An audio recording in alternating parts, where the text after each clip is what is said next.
Ce webinaire, en fait, est le premier d'une longue série, puisque d'autres entretiens sont prévus. Je vais en profiter le temps que Monsieur le ministre s'installe pour faire un peu de pub, puisque le 12 juin prochain, il y aura une table ronde qui sera animée là aussi directement depuis Paris sur le thème de l'avenir de la Caisse des Français de l'étranger. C'est aussi un des autres sujets de ces assises de la protection sociale des Français de l'étranger.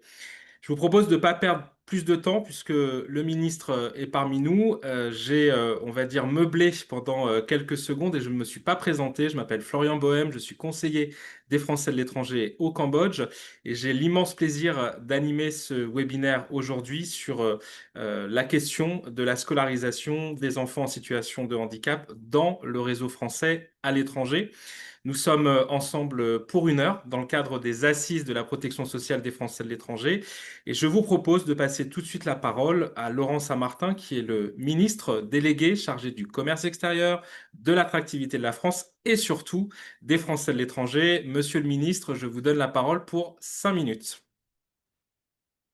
Merci beaucoup, Monsieur le Président de la Commission des Affaires sociales et du monde combattant de l'emploi et de la formation, Mesdames et Messieurs les conseillères et conseillers de l'Assemblée des Français de l'étranger, Mesdames et Messieurs les conseillères et conseillers des Français de l'étranger, Madame la directrice des Français de l'étranger et de l'administration consulaire, chère Pauline, Madame la directrice générale de l'Agence pour l'enseignement français à l'étranger qui doit être connectée normalement à distance. Voilà, je vous vois. Merci d'être là. Madame la présidente de la Fédération de l'Association des parents d'élèves des établissements d'enseignement français à l'étranger, également connectée si je ne m'abuse. Et mesdames et messieurs les experts et mesdames et messieurs les parents d'élèves.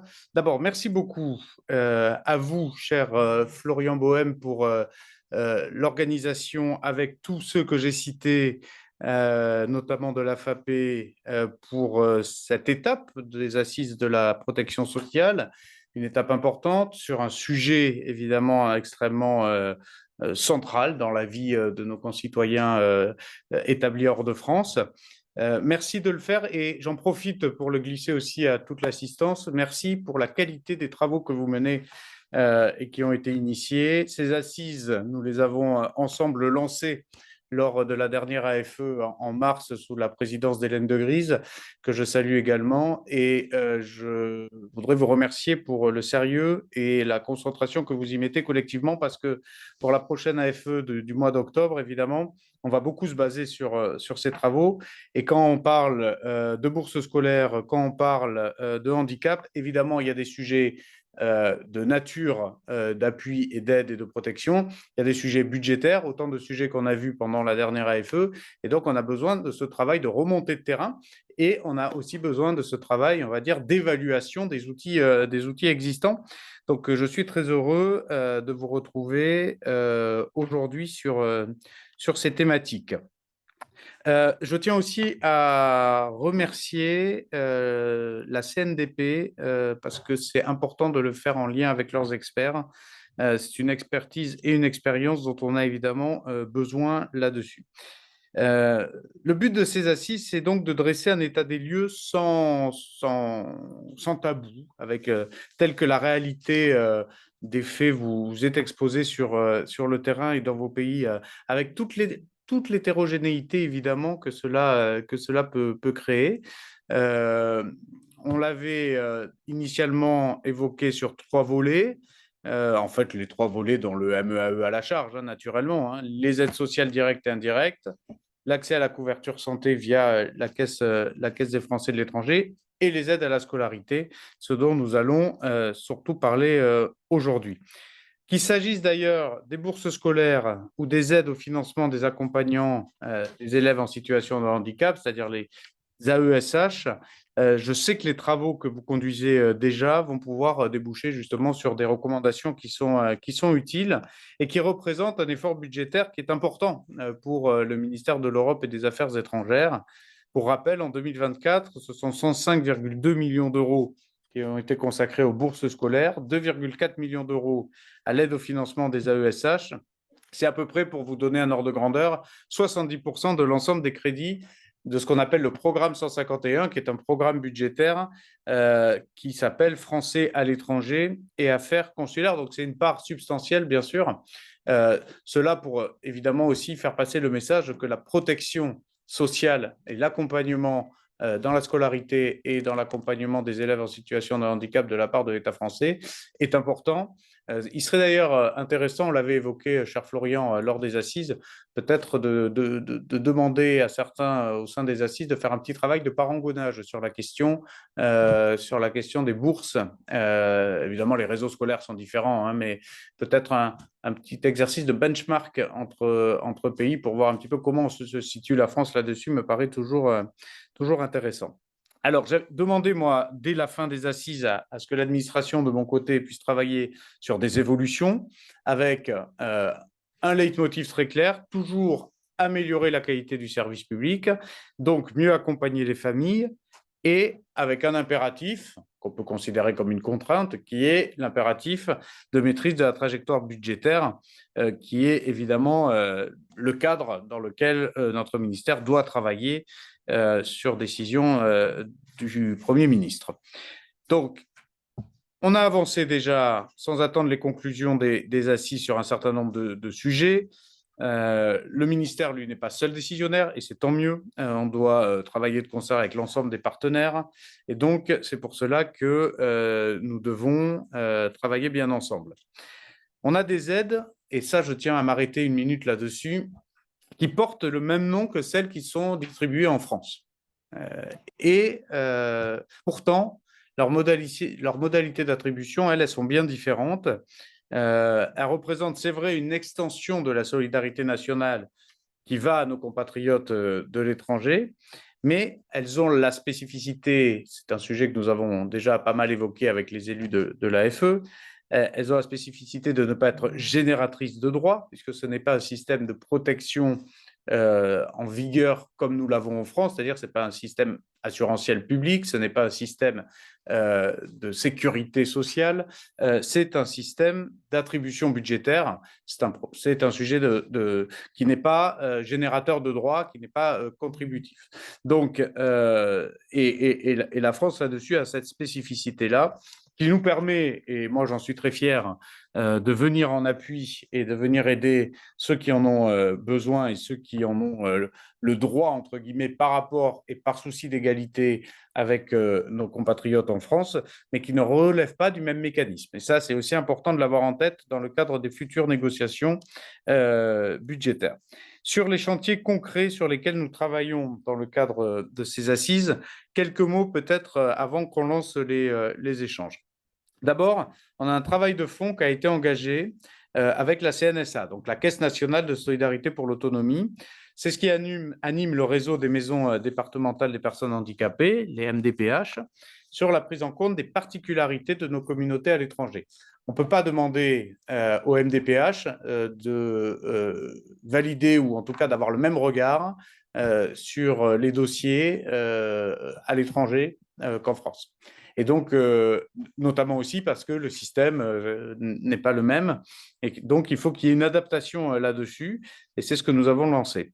Ensuite, on a d'ailleurs une réunion avec la CNSA qui est prévue demain, mardi 3 juin, pour les sensibiliser donc à ces contraintes spécifiques et pour accélérer le calendrier d'examen des demandes. Ça, je crois que ça doit être un livrable qu'il nous faut avoir collectivement en objectif.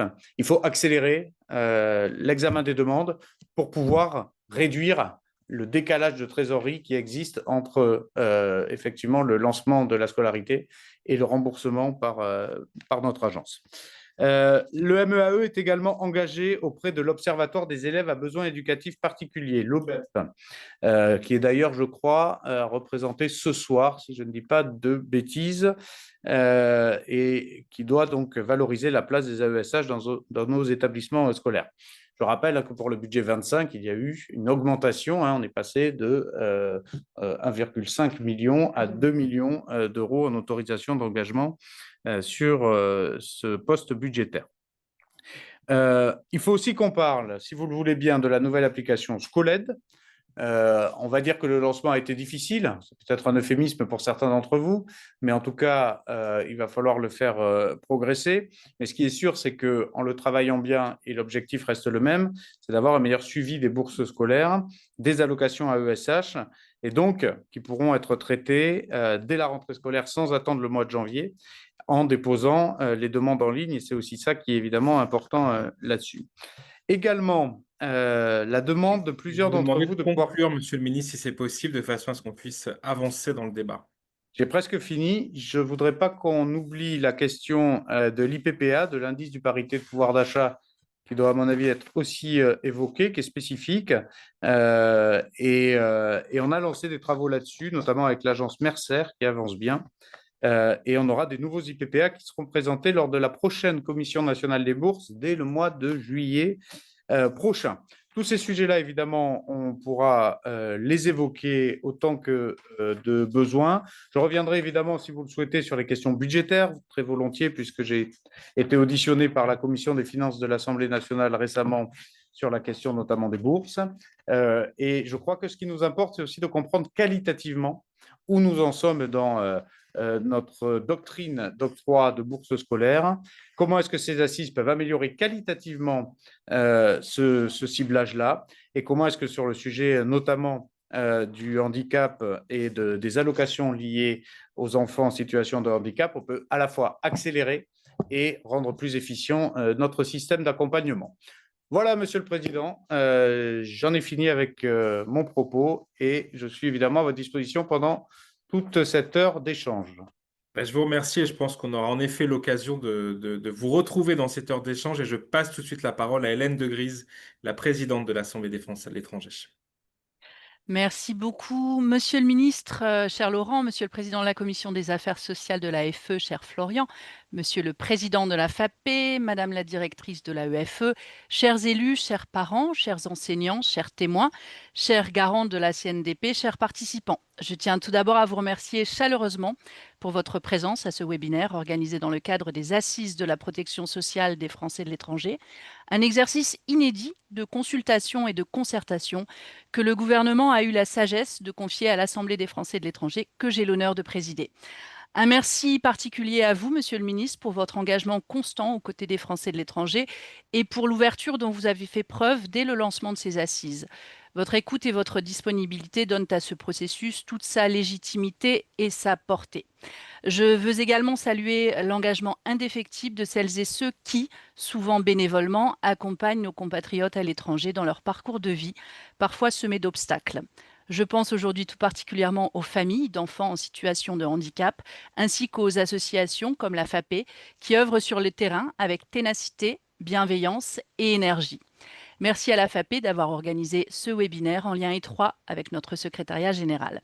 Le sujet qui nous rassemble aujourd'hui, la scolarisation des enfants en situation de handicap dans les établissements français à l'étranger, est à la fois un défi et un impératif de justice. Il ne s'agit pas simplement d'adapter, mais bien de reconnaître pleinement le droit de chaque enfant à apprendre, à grandir et à s'épanouir dans un cadre véritablement inclusif. C'est un sujet très concret pour les familles, les établissements et les équipes éducatives, et bien sûr pour les enfants eux-mêmes. Je me réjouis que la FE puisse, à travers ses assises, porter la voix des familles, relayer les réalités vécues aux quatre coins du monde et contribuer à construire des solutions concrètes et durables, sans totem ni tabou, pour reprendre vos mots, Monsieur le ministre, lors de la 42e session de la FE en mars dernier. J'ai, tout comme vous, hâte d'entendre les échanges, de recueillir ces paroles précieuses qui nourriront notre réflexion collective. Ces assises vous appartiennent. Faites-les vivre, faites-les bien vivre, témoignez, partagez, organisez des débats localement, créez des moments d'échange. Plus nous aurons de données concrètes, plus notre réflexion gagnera en hauteur, en profondeur et, je l'espère, en efficacité.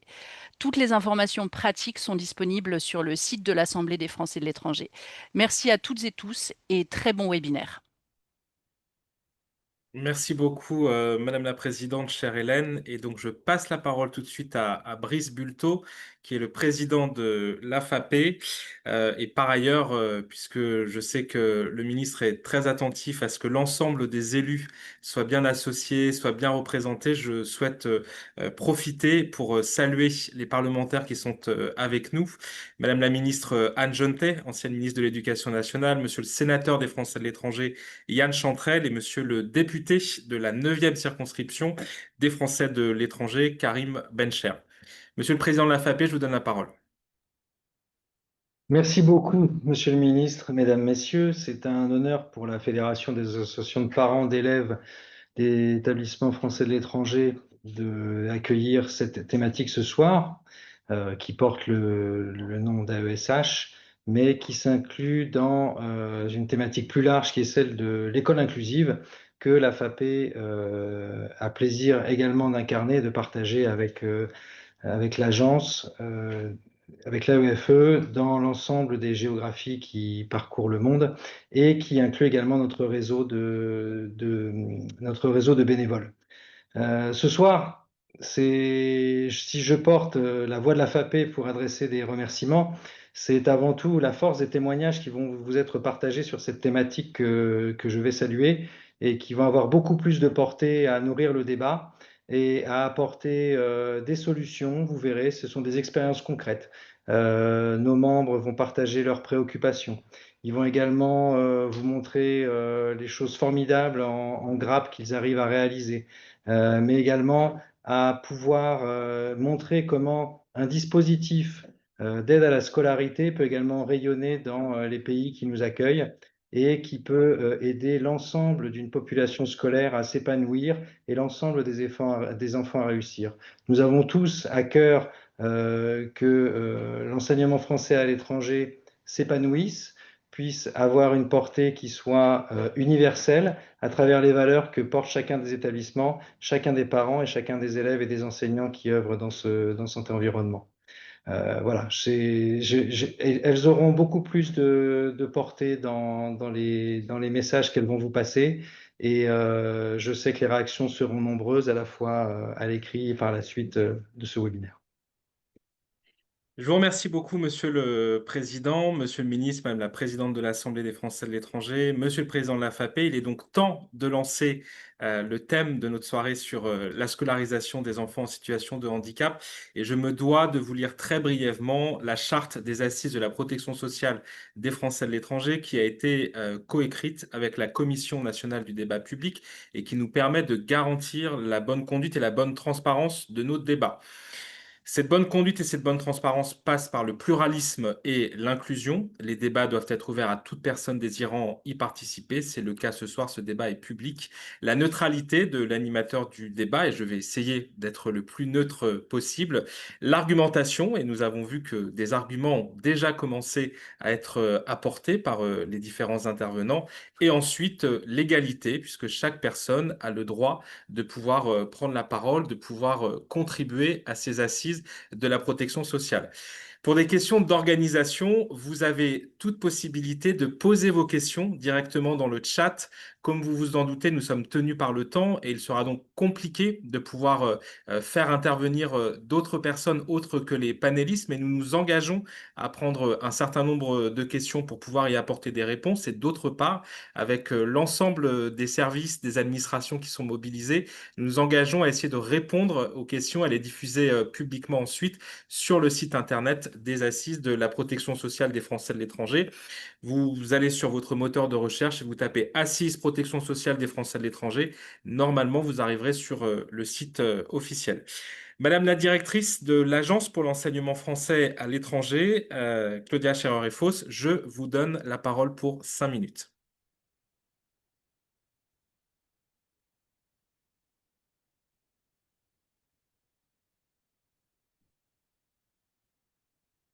Juste le temps que vous puissiez connecter votre micro. Voilà, j'ai pas tout à fait l'impression que j'avais la main. Merci, Monsieur le Président, Monsieur le Ministre, Madame la Présidente de l'Assemblée des Français de l'étranger, Monsieur le Président de la Commission des Affaires sociales, Monsieur le Président de l'AFAP. Je tiens à vous remercier pour l'organisation de cette séquence relative aux élèves besoins éducatifs particuliers et plus particulièrement aux élèves en situation de handicap nécessitant un accompagnant, les dits AESH. J'interviens pour la deuxième fois en fait dans le cadre des assises de la protection sociale sur cette thématique, puisque je me rappelle très bien de m'être exprimée déjà le 10 mars dernier sur ce sujet, accompagnée notamment de la sous-directrice de la sous-direction de l'aide à la scolarité de l'agence, Myriam Loury, qui est avec nous. Et est également présente dans cette session Frédéric Rocher, inspectrice de l'éducation nationale, référente école inclusive au sein de l'Agence pour l'enseignement français à l'étranger. Nous considérons qu'il est nécessaire pour cet engagement fondamental de mobiliser l'ensemble des partenaires sur ce sujet, le gouvernement, les élus, les parents d'élèves et bien sûr l'AEFE. Et c'est tous ensemble que nous pouvons parvenir à atteindre les objectifs que nous sommes collectivement fixés. Les AESH, c'est un sujet qu'il faut penser dans le cadre d'une politique plus générale, celle du développement de l'école inclusive dans le réseau de l'enseignement français à l'étranger, avec l'objectif d'une école pour tous. À la rentrée 2024, selon nos statistiques, 10% des élèves, des 400 000 élèves du réseau des 600 établissements homologués étaient des élèves à besoins éducatifs particuliers, sachant qu'il s'agissait d'un point de plus de pourcentage par rapport à l'année précédente. Je rappelle très rapidement pourquoi le réseau de l'enseignement français à l'étranger, qui est quand même un réseau très spécifique, et quel est le rôle de l'agence selon les dispositifs juridiques. Le Code de l'éducation a confié à l'agence, dans son article L452.2, 6e alinéa, l'agence a pour objet de veiller au respect des principes de l'école inclusive envers les élèves à besoins éducatifs particuliers. Elle a donc notamment diffusé 2 circulaires, une en 2017 et une en 2021, sur la scolarisation des élèves à besoins éducatifs particuliers. Le financement, lui, des AESH pour les élèves, d'abord français, d'abord boursiers et ensuite non boursiers, est pour le coup récent. C'est ce que je veux dire, c'est que la prise en compte de la situation des élèves de l'inclusion est plus ancienne, mais le financement des AESH, lui, est plus récent, 2019 pour les élèves français boursiers et extension en 2021. Si l'AEFE se réjouit de l'augmentation du nombre d'AESH financés dans le réseau, puisqu'il y a eu une augmentation importante ces 3 dernières années, elle est aussi pleinement consciente des difficultés actuelles exprimées notamment par les parents d'élèves. Les délais de réponse des MDPH sont variables et souvent trop longs. Il existe, je le reconnais, des délais de remboursement par l'AEFE via les établissements, parce que je le rappelle, les financements sont payés via les établissements et nous ne finançons pas directement les parents concernés. À des difficultés de recrutement de ces personnels AESH et la question de la formation de ces personnels. L'AEFE y travaille en interne, ses services avec les établissements et en étroite collaboration avec la direction des Français à l'étranger et singulièrement la mission pour l'action et les aides à la scolarité, l'action sociale et les aides à la scolarité. Vous avez rappelé, Monsieur le Ministre, les moyens budgétaires qui sont définis. 2,4 millions ont été dépensés en 2024 pour les AESH, 474 AESH très exactement. Et le projet de loi de finances 2025 comprend 2 millions d'euros à ce stade mobilisés pour ce financement. Au sein de la direction du développement et de l'accompagnement du réseau, à la sous-direction de l'aide à la scolarité, une personne est dédiée à ce programme de financement des accompagnants des élèves en situation de handicap, Madame Zakia Peter, qui se trouve ici à mes côtés au siège de l'agence. Elle est spécialisée, elle a une excellente connaissance des consulats et elle travaille avec la référente école inclusive de l'AEFE. Vous avez rappelé, Monsieur le Ministre, tout à l'heure, l'Observatoire pour les élèves à besoins éducatifs particuliers, l'OBEP, créé par l'AEFE et la MLF, acteurs de l'éducation, de l'enseignement français à l'étranger également, en juin 2016, avec 2 objectifs: améliorer la scolarisation des élèves à besoins éducatifs particuliers dans l'EFE et favoriser la diffusion des bonnes pratiques au sein du réseau des établissements français à l'étranger. J'ai le grand honneur, en tant que directrice générale de l'agence, de présider cette OBEP, dont la composition est assez proche de celle du conseil d'administration de l'AEFE, regroupe toujours ses partenaires de l'enseignement français à l'étranger, que sont les élus, les ministères, les fédérations de parents d'élèves, les organisations syndicales. 16 réunions en plénière de l'OBEP se sont tenues depuis sa création. La 17e réunion se tiendra le 11 juillet prochain. Pour information, je vous fais un point sur les travaux actuels de l'OBEP, parce que l'OBEP se réunit donc en moyenne 2 fois par an, et entre ces réunions plénières, des travaux de groupe sont organisés avec les différentes parties prenantes. Un premier atelier sur l'harmonisation des plans.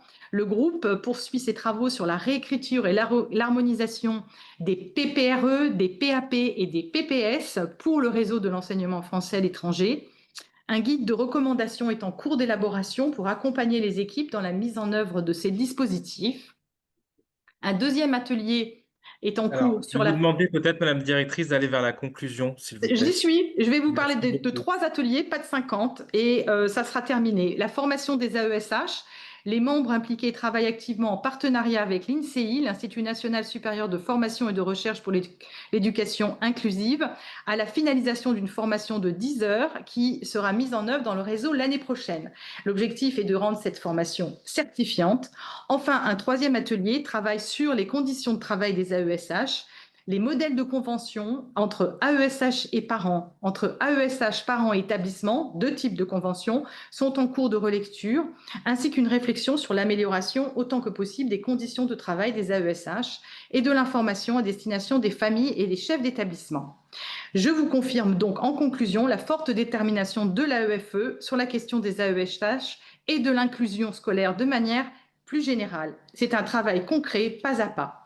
Et je remercie Madame Picharl pour son investissement de longue date dans les travaux de l'OBEP. Eh ben, merci beaucoup, Madame la Directrice. Voilà, je pense que la transition est toute trouvée. J'en profite aussi pour saluer votre équipe qui est fortement mobilisée. Et n'hésitez pas aussi à donner dans le chat les différents acronymes que vous avez pu citer, les PPH, les PPE, etc. Je suis pas sûr que les Françaises et Français de l'étranger qui s'intéressent à la question ne soient forcément toutes et tous connaisseurs de ces acronymes. Chantal Picharl, tu es élue, je dis tu parce que nous travaillons ensemble tous les jours, conseillère des Français de l'étranger en Grèce. Tu es la rapporteure de notre thème sur la question des bourses et du handicap. Je te passe la parole. Merci beaucoup. J'en profite pour saluer parmi les personnes qui sont dans le webinaire. J'en profite pour saluer Jean-Hervé Fralin, le président de la commission enseignement de l'AFE, Stéphanie Levaillant-Vignancourt et Alexandre Cole, qui sont co-rapporteurs de cet axe bourse scolaire et école inclusive, prise en charge des AESH. Voilà. Donc, je vous remercie de me donner l'opportunité d'exprimer aujourd'hui, dans le cadre des assises de la protection sociale des Français à l'étranger, les questionnements parvenus sur un sujet qui nous tient tous à cœur, on vient de le voir, la prise en charge des accompagnants d'élèves en situation de handicap, les AESH, dans le cadre de l'école inclusive. Ce dispositif, absolument essentiel, soulève de nombreuses questions et défis que nous devons aborder tous ensemble. L'objectif étant que chaque élève, quel que soit le niveau de son besoin particulier, puisse bénéficier d'un accompagnement de qualité pour faire éclore l'excellence qu'il a en lui. Mais tout d'abord, je tiens à saluer l'engagement de l'AEFE, de la MLF et de tous les partenaires dans le travail remarquable réalisé au sein de l'OBEP, l'Observatoire pour les élèves à besoins éducatifs particuliers. Travail qui a permis d'initier des avancées significatives pour l'inclusion dans les établissements du réseau depuis sa création en 2016, comme vous venez de le rappeler, Madame la Directrice. Le chemin parcouru est indéniable. Une augmentation significative du nombre d'élèves accompagnés, passant de 110 en 2020 à 474 en 2024, ainsi qu'une hausse du budget consommé, atteignant 2 400 000 € en 2024, pour un budget alloué qui était de 1 500 000 €. Cependant, face à des besoins en constante augmentation chaque année, le budget voté demeure largement insuffisant par rapport aux besoins réels et bloque le processus de versement au fil de l'eau des aides aux familles, le bloquant parfois jusqu'à la fin de l'année scolaire. Cette situation engendre des délais d'attente énormes pour les familles, confrontées à des difficultés financières et humaines difficiles à gérer, surtout lorsque l'établissement scolaire ne peut leur accorder d'avance de trésorerie. Il est donc essentiel d'élaborer une stratégie visant à assurer un budget adéquat et stable sur plusieurs années. Cela permettrait de garantir une situation financière sereine pour les familles, tout en sécurisant la rémunération des AESH, qui jouent un rôle crucial dans l'inclusion des élèves ayant des besoins éducatifs spécifiques. Le parcours administratif pour obtenir une prise en charge est souvent long et complexe. Envisager des solutions pour simplifier et raccourcir ce processus est absolument primordial. Pourquoi pas la création d'une MDPH spécialement dédiée aux Français de l'étranger, qui offrirait un interlocuteur unique pour les familles et les postes et faciliterait le traitement des dossiers. Notre attention a été attirée également sur la question de l'équité de traitement. Les critères de notification des MDPH doivent être uniformisés afin d'éviter des différences entre départements, ainsi qu'entre les enfants scolarisés à l'étranger et ceux résidant en France. Les dernières instructions indiquent que la notification de décision d'une MDPH doit reconnaître un taux d'incapacité permanente d'au moins 50% pour attribuer une aide humaine, une AESH, à un enfant français de l'étranger. Et ce taux diffère énormément de celui requis sur le territoire français. L'autre point, et non le moindre, les conditions de travail des AESH qui doivent être améliorées. Il était essentiel de leur offrir une formation adéquate, un contrat stable, une couverture sociale et une rémunération décente. Ces accompagnants se trouvent souvent dans une situation précaire, parfois illégale aux yeux de la législation locale, recrutés, rémunérés par les familles, déclarés ou non. Ils sont indispensables à l'inclusion scolaire et méritent d'être reconnus grâce à un vrai statut comme des professionnels à part entière. Pour conclure, l'inclusion scolaire est une avancée majeure qui offre de nouveaux espoirs aux familles. Cependant, pour qu'elle soit véritablement efficace, son développement doit être anticipé, son financement sécurisé et le cadre administratif adapté. Ces questions soulignent les enjeux cruciaux liés à la réussite de l'inclusion scolaire et à la prise en charge des AESH. Elles méritent une attention particulière de la part des décideurs. Et pendant les assises de la protection sociale, nous espérons que tous ensemble, nous arriverons à régler ces questions qui nous ont été apportées.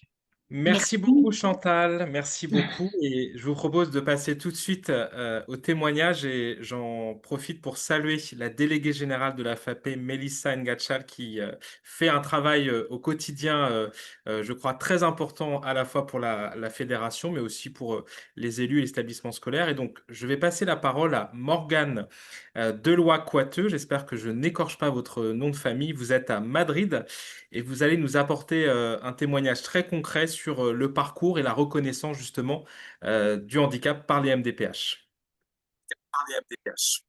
Merci. Vous m'entendez bien?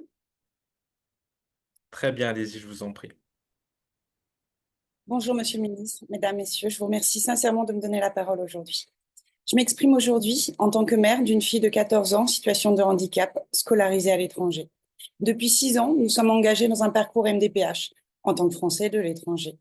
C'est cette expérience personnelle qui m'a poussée à m'investir pour l'inclusion, notamment au sein de l'association LAPA du lycée français de Madrid pour défendre l'inclusion au-delà de mon cas personnel. Nous vivons hors de France depuis 10 ans et ma fille est scolarisée dans un établissement à gestion directe. Dès le départ, j'étais seule face aux démarches. Aucun réseau associatif structuré, pas d'accompagnement spécialisé comme en métropole, aucun appui du consulat ou de l'établissement pour monter le dossier MDPH. À l'étranger, on est loin et trop souvent, on est seul. Sans soutien du consulat, sans référent spécialisé, sans accompagnement de l'établissement, car ils connaissent peu, voire pas du tout, le fonctionnement de la MDPH, ses critères ou ses implications concrètes. Or, l'inclusion ne peut reposer uniquement sur les familles. Elle demande une direction engagée, des référents identifiés, des équipes formées et bienveillantes, en lien étroit avec les parents. Entamer une démarche MDPH à l'étranger est un véritable parcours du combattant. Trouver les spécialistes francophones capables de réaliser des bilans conformes aux attentes françaises relève souvent de l'impossible. Ces bilans, réalisés en libéral, sont extrêmement coûteux, non remboursés par la sécurité sociale locale, avec en plus des frais de traduction à surmonter. Mais ce parcours administratif est aussi un chemin personnel douloureux. Faire une demande MDPH, c'est accepter une réalité difficile pour son enfant. Trop souvent, les familles se sentent ignorées, isolées ou même abandonnées. Parfois, il s'écoule plus d'1 an entre la décision de monter un dossier et son envoi, plus de 6 mois pour pouvoir obtenir une première réponse. Cette notification MDPH est pourtant indispensable.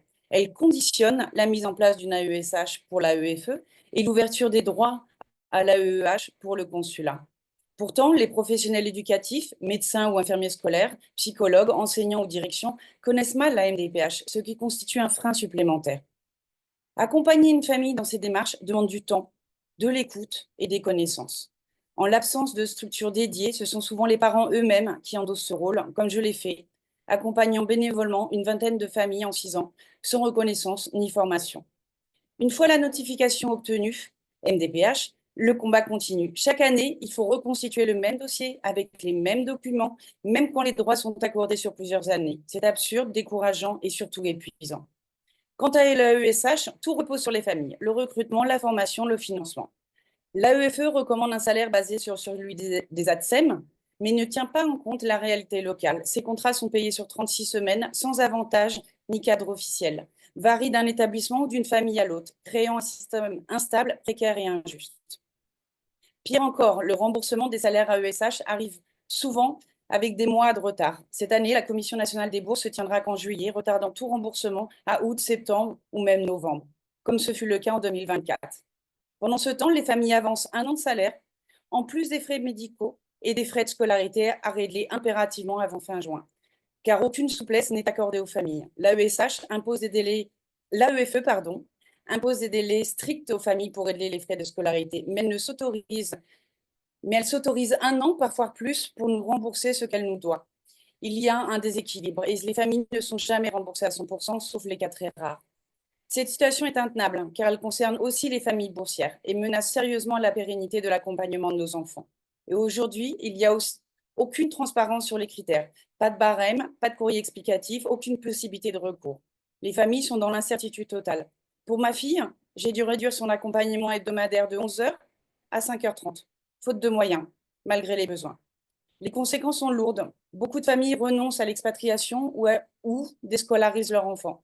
La différence entre l'élémentaire où les AESH sont souvent bien intégrés et le collège où la situation se dégrade est criante. Pour la plupart des élèves en situation de handicap, la scolarisation dans leur langue maternelle est particulièrement importante et déscolariser du système français n'est pas sans conséquence. Les familles s'épuisent dans les démarches interminables, parfois pour ne rien obtenir. Une mesure récente inquiète particulièrement l'exigence d'un taux de handicap inscrit sur une notification MDPH, information souvent absente ou obsolète, qui pourrait être utilisée pour réduire le financement d'accompagnement essentiel. L'incertitude financière fragilise la continuité même de l'inclusion. Enfin, les établissements à gestion directe ne disposent pas de dispositifs ULIS et sont peu enclins à accueillir les élèves avec un handicap lourd. Ces situations ne doivent pas être perçues comme des cas isolés. Elles relèvent des fragilités structurelles et qu'il est possible de corriger. Ces propositions simples pourraient alléger considérablement le parcours des familles. Les familles seraient soulagées si elles pouvaient s'adresser à un guichet unique ou à une cellule dédiée à handicap pour les Français et l'étranger au sein d'une MDPH, référente connaissant nos spécialités. Obtenir des règles claires et partagées sur le statut des AESH spécifiques au réseau. Et la garantie d'un financement rapide et transparent via l'AEFE, des établissements et des délais de traitement courts et un rôle actif des établissements dans le soutien financier. Ces propositions ne demandent pas nécessairement plus de moyens, mais demandent surtout une meilleure coordination, une meilleure anticipation et une volonté partagée de rendre notre système équitable pour tous les enfants français où qu'ils vivent. Je tiens aussi à souligner avec beaucoup de gratitude l'implication de nombreuses équipes éducatives, de chefs d'établissement engagés, d'AESH dévoués et de familles solidaires. Leur mobilisation prouve que l'inclusion est possible, même loin de la France, lorsque l'écoute et la volonté sont là. Monsieur le ministre, ce que nous espérons aujourd'hui, ce ne sont pas des privilèges, mais des conditions justes et pérennes pour permettre à chaque enfant, quelle que soit sa situation, d'accéder à une scolarité digne, dans sa langue maternelle, avec l'accompagnement adapté à ses besoins. L'école française à l'étranger est un vecteur de rayonnement, mais aussi de cohésion. Elle ne peut laisser de côté les enfants les plus fragiles. Merci de votre écoute et pour votre engagement à nos côtés. Merci. Merci beaucoup pour ce témoignage, chère Morgane. Je vois qu'il y a aussi sur le chat plusieurs personnes. Je vais juste citer les prénoms pour bien vous dire que nous lisons vos propositions, vos commentaires. Je vois Amal, Hélène, Mathilde.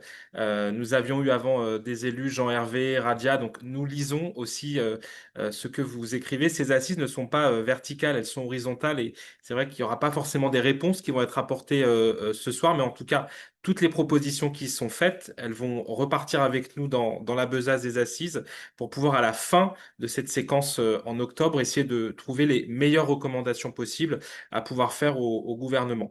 Je passe la parole à Amélie Delannoy, qui est à Tanger et qui va nous parler de la relation entre les familles et les établissements. Chère Amélie, vous avez la parole. Bonsoir. Monsieur le ministre, mesdames et messieurs, je vous remercie de me donner la parole aujourd'hui. Je suis maman de 2 enfants à besoins éducatifs particuliers, dont un fils de 13 ans qui est déclaré en situation de handicap depuis 6 ans et accompagné par une AESH. Cela fait 7 ans que notre famille est expatriée et que nos enfants ont été scolarisés dans le réseau AEFE, dans les 3 types d'établissements existants, donc partenaires, conventionnés et EGD, entre le Moyen-Orient et le Maghreb. Si je prends la parole, c'est à la fois comme parent concerné, mais aussi comme parent engagé. Quand les premières difficultés sont apparues, nous avons dû affronter une réalité dure, un flou immense autour des démarches, une charge mentale colossale et surtout un profond isolement. La multiplicité des interlocuteurs fait qu'il est extrêmement difficile d'y voir clair. On avance à tâtons, souvent seul, dans une période déjà très éprouvante émotionnellement. Comme beaucoup d'autres parents, j'ai appris à me former, à comprendre, à relier les acteurs. Et j'ai transformé ce parcours qui m'a semblé trop long et solitaire en engagement pour faciliter le parcours d'autres familles dans le même cas. J'ai alors décidé d'intégrer le conseil d'établissement et créer aussi un groupe d'entraide pour les familles, les associations étant interdites dans le pays dans lequel j'existais auparavant, pour essayer de faire émerger des dynamiques d'inclusion plus collectives. Je remercie d'ailleurs très sincèrement la FAPE et plus spécialement Corinne Truffier, leur référente handicap, pour la guidance et le soutien bienveillant apporté depuis plusieurs années. Voici un exemple concret de ce qui a pu être mis en place dans un lycée au Moyen-Orient. Grâce à l'implication d'un chef d'établissement, nous avons fait naître une commission inclusion en s'appuyant sur des modèles déjà existants à Madrid ou à Rome. Le but de cette commission est de réunir régulièrement direction, pôle santé, enseignants, AESH, ATSEM, vie scolaire, parents. Ensemble, nous avons pu lancer de nombreux projets. Rédiger un livret d'accueil local pour les familles ayant des besoins éducatifs particuliers, commander du matériel pédagogique adapté et prévoir des kits par niveau, créer une fiche de poste à profil pour un enseignant ressources spécialisées, réviser la charte AESH pour une meilleure intégration dans les équipes, organiser des journées de sensibilisation aux troubles neurodéveloppementaux par un intervenant spécialisé. Mais aussi, nous avons pu réfléchir sur comment aborder la transition entre le primaire et le secondaire, souvent marquée par une rupture d'accompagnement. Et surtout, nous avons beaucoup réfléchi, partagé sur comment déconstruire certaines idées reçues, comme celle que l'inclusion freinerait le niveau scolaire. Parce que non, l'inclusion ne diminue pas l'exigence, elle l'enrichit, elle développe la coopération, la différenciation, l'empathie. Elle prépare nos enfants, tous nos enfants, y compris les non-EBEP, à vivre et à réussir dans un monde divers. Mais cette dynamique reste fragile. J'ai pu constater que souvent, ce sont les parents qui impulsent une dynamique inclusive dans un établissement. Elle dépend trop souvent de la mobilisation d'un seul parent ou d'un proviseur. Ma question est de comment rendre cette mobilisation pérenne.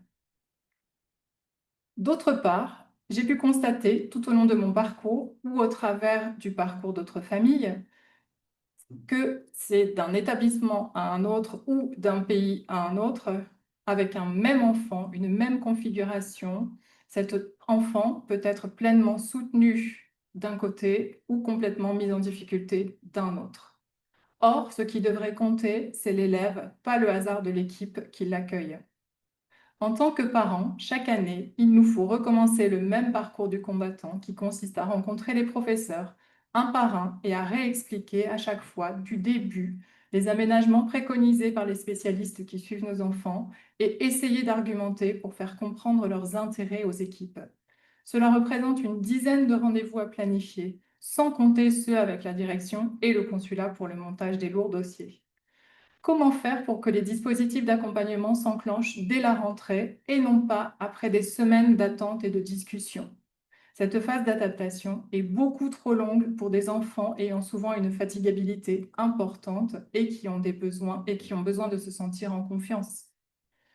En conclusion, en me basant sur mon expérience et les témoignages recueillis, ce qu'il semble manquer, c'est un cadre clair avec des informations facilement accessibles qui donnent aux équipes le moyen d'agir, aux familles des repères et aux enfants des perspectives de réussite.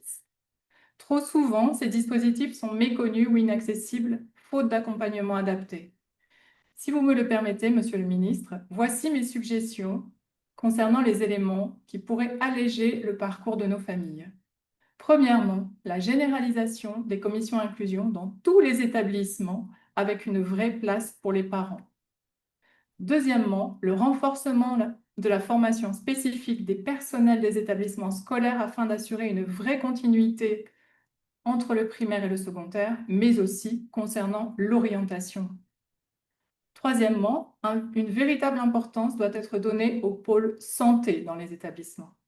Quatrièmement, le renforcement de la formation spécifique des équipes consulaires en charge des affaires sociales. Cinquièmement et enfin, l'identification claire et accessible au sein de votre ministère d'une personne en charge de guider les familles dans leur démarche. Merci à l'ensemble des personnes qui s'engagent pour l'amélioration des conditions de scolarisation de nos enfants en situation de handicap à travers le monde. Merci, Monsieur le Ministre, chers parents, pour votre écoute. Merci beaucoup à vous, chère Amélie, pour ce témoignage là aussi très précis, très fin, avec des propositions très concrètes. Je ne doute pas que les élus de l'Assemblée des Français de l'étranger vont aussi tirer toute la substance, parce qu'il y a en effet parfois des propositions de bon sens qui pourraient probablement être appliquées assez facilement. Après Tanger, je vous propose d'aller à Phnom Penh. Donc, je suis moi-même élu au Cambodge, mais je ne suis pas à Phnom Penh ce soir parce que je suis en déplacement professionnel. Chère Caroline, donc il est 23 heures déjà à Phnom Penh. Je te passe la parole. Tu vas notamment nous parler du contrat et des statuts des AESH. Monsieur le ministre, mesdames et messieurs, je vous remercie de nous donner la parole. Je suis la maman de 2 enfants scolarisés au sein de l'AEFE, dont un petit garçon neuroatypique de 8 ans. Nous sommes partis au Cambodge il y a 3 ans dans le cadre d'une mission humanitaire. Le premier constat que j'aimerais partager ce soir, et il est loin d'être mineur, c'est le manque de lisibilité autour de la prise en charge du handicap pour les Français de l'étranger. Avant notre départ, nous savions qu'Eliott perdrait ses droits. Ce que nous ne savions pas, en revanche, c'est où et comment trouver des informations fiables, claires, actualisées sur les dispositifs existants à l'étranger. Nous avons eu la chance d'avoir les moyens financiers pour construire notre projet seuls, mais d'autres n'ont pas cette possibilité. J'ai rencontré des familles qui, faute d'accès à une information claire, sécurisée, ont renoncé à partir. On ne devrait pas avoir à choisir entre un projet de vie à l'international et la prise en charge optimale de son enfant extraordinaire. En arrivant au Cambodge, nous avons remué ciel et terre pour offrir à Eliott la meilleure prise en charge possible. Cela m'a rapidement conduit à un constat clair. Les dispositifs de diagnostic et d'accompagnement du handicap sont quasiment inexistants localement. Contrairement à notre famille, déjà bien rodée au rouage du système, j'ai rencontré de nombreux parents en situation de grande vulnérabilité, sans repère, sans accompagnement, parfois même sans diagnostic, donc sans aucune forme de soutien adapté. C'est ce constat qui m'a amené à concevoir puis à coordonner un projet concret. Permettre le diagnostic précoce des troubles du neurodéveloppement chez les enfants français au Cambodge et structurer un accompagnement durable. J'ai pour cela déposé une demande de financement auprès du ministère des Affaires étrangères via le dispositif STAFF. La subvention a été obtenue à 100% du montant demandé. L'obtention de cette subvention témoigne de la reconnaissance par les institutions des besoins réels liés à la prise en charge du handicap chez les Français de l'étranger. Toutefois, il est très important de souligner que ces besoins sont très souvent pris en charge en premier lieu par les associations, les familles et la communauté locale qui pallient à l'absence de dispositifs structurés. Le projet a d'ailleurs été cofinancé à hauteur de 50% par la communauté française elle-même, entreprises, associations, particuliers et parents bénéficiaires. Concrètement, j'ai coordonné la venue d'une neuropsychologue pédiatrique française pour effectuer des bilans et poser des diagnostics, former les professionnels locaux et structurer un accompagnement médico-éducatif en lien avec les écoles, les familles, les professionnels de santé, l'ambassade et le consulat de France. Il s'agit d'un projet pilote visant à créer un modèle pérenne de soutien aux enfants en situation de handicap au sein de l'école, tout en renforçant les liens de solidarité au sein de la communauté française. À ce jour, c'est une trentaine d'enfants qui ont été bilantés depuis 1 an et qui bénéficient aujourd'hui d'un accompagnement global, médical, éducatif, scolaire, familial, mais aussi administratif, correspondant à leurs besoins spécifiques. Mais il y a aussi encore beaucoup d'enfants en liste d'attente. Je serais très heureuse sur demande de partager plus en détail ce projet pour qu'il puisse éventuellement être dupliqué ailleurs si le besoin est identifié. Et pourquoi pas, dans mes rêves les plus fous, être un jour piloté, déployé et financé par les écoles et les institutions elles-mêmes. Les principaux constats partagés par l'ensemble des acteurs impliqués dans ce projet sont les suivants. 1. Le besoin urgent de formation au sein des établissements scolaires. Il est essentiel de former les enseignants dès les plus petites classes à déceler un potentiel trouble, mais aussi à prendre en charge des EBEP diagnostiqués dans leur classe. Il est aussi indispensable de professionnaliser les AESH pour garantir un accompagnement adapté et efficace. 2. La nécessité de structurer un véritable maillage pluridisciplinaire et plurisectoriel autour des EBEP avec une feuille de route claire, des engagements formalisés, des points d'étape réguliers et des moyens humains et financiers identifiés. Après 3 ans d'expatriation avec un enfant à besoins spécifiques et 2 années de coordination de ce projet, je rejoins pleinement ce qu'ont exprimé Morgane et Amélie. Quels que soient les pays, les besoins sont les mêmes. Je voudrais insister sur un point essentiel pour conclure. Je ne suis ni experte, ni pionnière, ni magicienne. Je n'ai rien inventé. J'ai simplement poussé des acteurs qui existent déjà à se parler, se coordonner et construire ensemble. Et c'est bien là le cœur du problème. En l'absence de cadre, ce sont des parents qui bien souvent deviennent les référents handicap malgré eux. Sans formation, sans soutien, juste avec ce que l'on a appris parfois dans la douleur au fil de nos parcours personnels. Aujourd'hui, on choisit de mettre cette expérience au service des autres parce qu'on sait à quel point ce chemin peut être long, dur et souvent très isolant. Pour que les choses bougent, il faut maintenant créer un vrai espace de travail collaboratif entre toutes les parties prenantes, qu'elles soient éducatives, médicales et institutionnelles, autour de la prise en charge du handicap pour les Français de l'étranger. C'est une nécessité, c'est même une urgence pour l'égalité des chances. Je vous remercie infiniment pour votre attention et de toute l'implication de chacun autour de ce sujet et de la mobilisation de l'ensemble des parties prenantes aujourd'hui présentes sur cette table ronde. Merci beaucoup, chère Caroline. C'est le temps. Alors, le temps passe très très vite et je ne sais pas si on aura le temps de répondre à tout. J'en profite aussi pour rappeler que dans le cadre de ces assises de la protection sociale des Français de l'étranger, on travaille très étroitement avec l'administration. Le ministre, il est présent aujourd'hui. On travaille aussi avec les parlementaires puisque des réunions spécifiques sont organisées avec les parlementaires et une réunion spécifique sur le thème du handicap sera organisée à la rentrée, ce qui permettra aussi de faire ce suivi. Monsieur le ministre, peut-être avez-vous déjà sur ces 3 témoignages des réactions et peut-être qu'on peut dire que ce sont d'abord des réactions à chaud. Je rappelle que ces assises, c'est vraiment quelque chose d'horizontal et l'idée, c'est plus de faire remonter les choses. Merci beaucoup, Monsieur le Président, et merci vraiment aux 3 personnes qui viennent de témoigner. D'abord, avant de rebondir, les remercier, les féliciter pour leur engagement, pour leur sens de l'initiative, parce que ça correspond si bien je trouve, à l'esprit des Français de l'étranger et je voudrais leur adresser toute mon admiration et tout ce qu'elles ont déjà fait pour les autres et pas uniquement pour elles depuis ces dernières années. Vous dire qu'évidemment, le ministère cherche toujours à progresser dans l'accompagnement et dans le service public. Ce que je peux vous dire là, pour ne pas être long et pour laisser un peu d'espace après à la suite du dialogue, c'est qu'il faut qu'on se fixe un calendrier et des objectifs d'amélioration du service public sur la question de l'accompagnement des enfants en situation de handicap.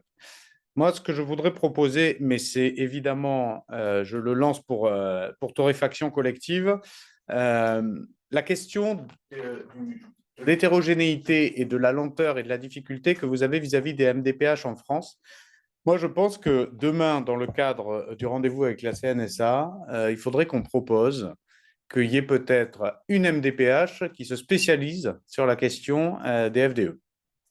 Alors, la petite difficulté que ça créerait, c'est que pour les FDE qui rentrent en France, ça ne serait pas nécessairement leur MDPH. Donc après, il y a des transferts de dossiers, etc. Mais enfin, au moins, ça permettrait d'avoir une équipe spécialisée sur les spécificités. Il ne faut pas se leurrer, les MDPH, c'est autant de réalité que de départements. Et donc, c'est très décentralisé, c'est le principe. Vous en avez à niveau de performance inégal, on va dire ça pudiquement. Et moi, je propose de prendre une MDPH, de proposer à un président de conseil départemental qui a une MDPH performante, qui a peut-être une relation particulière aussi avec les Français de l'étranger, de prendre effectivement cette proposition, de spécialiser, de former davantage une cellule au sein de sa MDPH qui pourrait être spécialisée dans le traitement des dossiers des Français de l'étranger et de se fixer surtout, parce que former et cibler dans une MDPH, c'est bien, mais de se fixer un vrai calendrier et un vrai objectif de délai qu'on raccourcirait et sur lequel on aurait une capacité d'évaluation plus concentrée et plus rapide à faire. Donc moi, je propose que demain, dans le rendez-vous avec la CNSA, on fasse ça. Également, il y a un enjeu qui est aussi quand même assez important en simplification, c'est les notifications pluriannuelles. Moi, je propose qu'on lance ça pour éviter justement qu'il y ait la déclaration à refaire avec les demandes à redéposer régulièrement. Et ça aussi, c'est quelque chose qui peut être abordé dès demain. Enfin, tout ça, ça marche si en même temps, l'administration de notre côté et l'AEFE parvient à payer plus rapidement les établissements. Donc ça aussi, c'est quelque chose qu'il faut faire et ça doit aller de pair. On doit avoir un examen des dossiers plus rapide d'une MDPH spécialisée et un paiement plus rapide des établissements par l'AEFE. Et c'est ce combo des deux, avec des KPI, comme on dit en bon français, avec des objectifs de performance qu'il nous faut atteindre, que moi je proposerais de mettre en place à l'issue de ces assises concernant la question des AESH et des allocations, parce que effectivement, il y a un vrai problème pour certaines familles de capacité à avancer pour une raison de calendrier qui s'étire trop. Voilà. Et ça, il faut qu'on l'adresse vraiment de façon, à mon avis, prioritaire. J'ai bien noté un certain nombre de vos propositions, notamment Madame Delannoy, sur les questions notamment de formation renforcée. Je pense que c'est toujours nécessaire. C'est vrai dans les postes, dans les consulats, dans les établissements. Et là-dessus, je pense qu'il faut aussi accélérer sur la question de la formation. Parce que ça, c'est quand vous dites à juste titre que parfois vous arrivez avec un manque de lisibilité ou de compréhension de comment on fait, c'est aussi tout simplement parce que la formation n'est pas assez poussée pour pouvoir bien renseigner là-dessus. Donc, ça me paraît tout à fait central comme réponse à apporter et absolument pas accessoire. Ce n'est pas et de la formation aussi, je pense que c'est vraiment au cœur de cette question-là.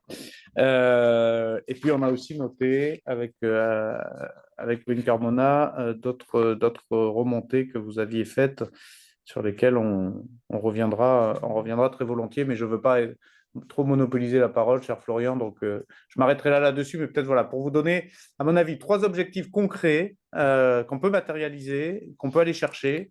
C'est un effort côté ministère / AEFE, et il faut aussi aller travailler avec une MDPH qui sera un peu pilote de ce projet-là. Ça ne me paraît absolument pas insurmontable, budgétairement identiques et c'est un peu d'huile de coude et un peu de simplification et de mise en place d'un processus plus efficace. Merci beaucoup. Alors, Madame la déléguée générale, Mélissa Nartigal, parce que je me suis trompé tout à l'heure dans la prononciation de ton nom, je m'en excuse. Je crois que vous avez collecté un certain nombre de questions qui ont pu être aussi posées dans le chat. Le ministre vient de rappeler aussi que l'AEFE s'occupe grandement de ces questions. Est-ce que, il y a quelques questions que l'on peut sortir du débat? Alors, le micro, peut-être juste allumer ton micro. Pardon. Voilà. Bonsoir, Monsieur le Ministre. Bonsoir à tous. Oui, il y en a beaucoup. Il y a beaucoup de questions et vraiment, on va faire en sorte de répondre à toutes par écrit en recontactant tout le monde. On en a une là qui nous a interpellés. C'est comment est évalué l'accompagnement des différents dans les établissements de l'AEFE des enfants EBEP en se référant au CAL inclus, où en est la mise en œuvre du CAL inclus et est-ce que cet accompagnement est évalué?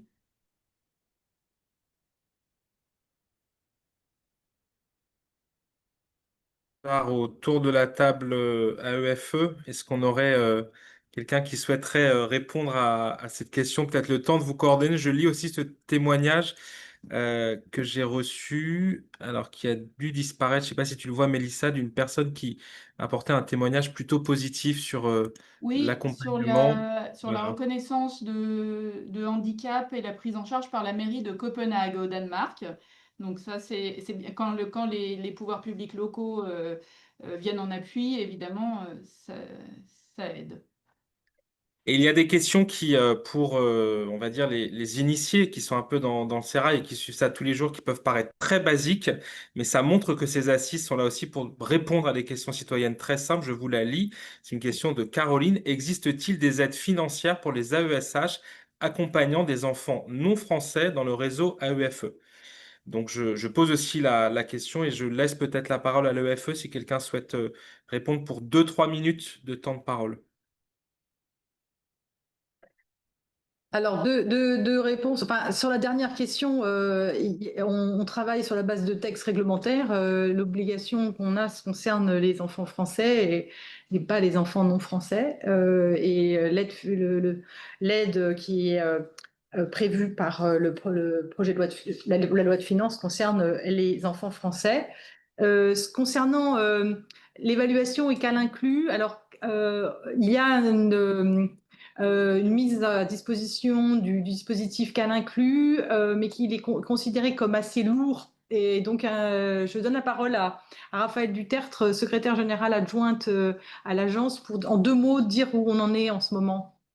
En fait, il y a une version CAL inclus EFE qui avait été élaborée et diffusée à l'ensemble des établissements et on s'est rendu compte que la majorité des établissements ne s'en étaient pas emparés.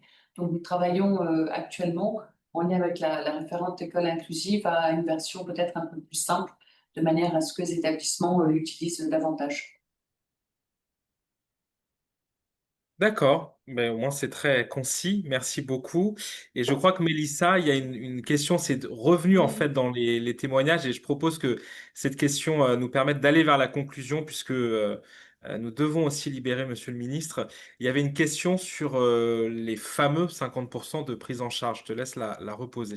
Oh, elle a été posée différemment plusieurs fois. Quelle est la justification de l'introduction de ce seuil de 50%, alors dont on sait qu'il n'est pas forcément récemment introduit, mais en tout cas de la mise en application de ce seuil de 50% de handicap pour pouvoir bénéficier d'une AESH. Voilà, alors c'est pas une question piège, je pense que c'est une question qui a été portée plusieurs fois aussi, notamment par l'AFE, c'est de savoir pourquoi cette différence, entre guillemets, entre des reconnaissances pour des enfants qui sont sur le territoire national et cette différence de reconnaissance sur des enfants qui sont à l'étranger. Je ne sais pas, est-ce que l'AEFE a une réponse réglementaire à apporter ou est-ce que monsieur le ministre directement souhaite... Ça relève pas de la décision de l'AEFE, Monsieur le Président. Nous appliquons des consignes. et comme nous mettons en œuvre aussi le budget qui nous est alloué. Ben, je vous remercie, Madame la directrice. Voilà, je remplis pleinement mon rôle d'animateur et d'idiot utile. Donc, nous avons la réponse. Monsieur le ministre, ce que je vous propose, parce que je sais que vous êtes très pris, que vous avez d'autres engagements, vous avez déjà pris en tout cas beaucoup d'engagements ici devant les Français qui étaient connectés. Ce débat est enregistré, il sera ensuite rediffusé sur notamment la page YouTube de l'AFE. Je vous propose d'aller de faire votre conclusion, Monsieur le ministre. Vous avez déjà pris plusieurs engagements, mais je ne doute pas que vous aurez en tout cas des mots très positifs à nous donner pour cette conclusion.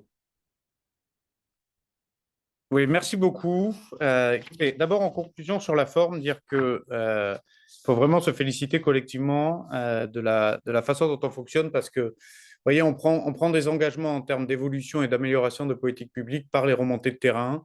Vous le faites régulièrement à travers vos élus, bien sûr. On le fait évidemment beaucoup aussi avec les parlementaires. Et d'ailleurs, je salue ceux qui sont présents dans cette visio. Mais le bottom-up, comme on dit en bon français, la réalité du terrain et les témoignages de ceux qui sont les premiers concernés par l'application des politiques publiques, c'est probablement ce qu'il y a de plus précieux et surtout ce qui permet de cibler au plus juste l'évolution de ce que l'on veut faire. Donc, en guise de conclusion, je vous ai évoqué un certain nombre d'exemples très concrets sur lesquels on pourrait faire des améliorations.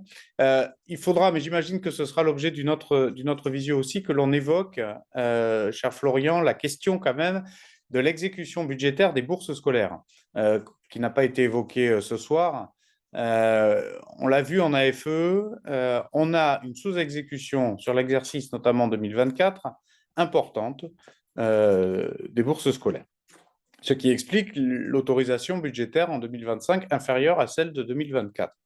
Il faut qu'on comprenne mieux, et là j'ai besoin aussi de votre aide pendant ces assises, il faut qu'on comprenne mieux cette sous-exécution. Ça veut dire qu'il y a moins de demandes de dossiers boursiers. Ça veut dire qu'il y a une évolution dans le profil des familles qui présentent des dossiers dans nos établissements. Et ça, il faut le comprendre qualitativement. Et ce n'est pas qu'une question budgétaire. À la fin, c'est une question aussi de ce que l'on veut faire de notre réseau d'enseignement. Et donc, je le glisse un peu à la fois comme une conclusion, mais aussi comme une ouverture pour prochaine visio. Mais il faut qu'on traite ce sujet-là.